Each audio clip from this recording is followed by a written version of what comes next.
না না আর খেতে পারবো না, পেট ভরে গেছে। কেন গ্যাস পাকা কলা তা তোমার খেতে ভালো লাগছে না? খুব ভালো লাগছে কলা, কিন্তু আর কত খাবো বললো? তুমি যাই বলো না কেন, তোমার কোনো কথা শুনবো না, এই কলাটা খেতেই হবে।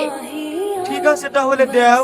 শুনে গেলি এক গ্লাস পানি লাসো তো। থামো আসছি, লাও আর এক কামড় হবে, খেয়ে লাও। কি গো কত শুনতে পাইলি না নাকি? কত শুনতে পাবে নাকি? ঘরে শপিং এসছে, ঘরে লেগে ভালো মন্দ খাওয়াছে। মা আমি কি করবো বলো তো? এখন খিজলালে হবে, ওকে আশকরা দিয়ে মাথায় তুলেছি, এখন যাওয়া করবে তাই মেনে নিতে হবে। না আমি মেনে যাবো না। এই শফিক তাদের ঘর থেকে বেরিয়ে আয়। কি রে ভাই, এইভাবে চেঁচাচ্ছি কেন? তোর কি বাড়িতে কাজ কর্ম নাই? সবসময় আমাদের বাড়িতে বসে থাকিস? আমি আবার কি করেছি? তোদের সবাইকে ভালোবাসি বলে তোদের বাড়িতে আসি। বাড়ির সবাইকে তুমি ভালোবাসো, আমি তো অসুস্থ মানুষ, আমার সাথে তুমি কদিন কথা বলেছো? সত্যি কথা বলো না, আমার বৌমার সাথে কি সম্পর্ক? মা তুমি ক্ষমতা আমার তোমার কথা বলবে না, সবিক তোমার সাথে কথা বলে না।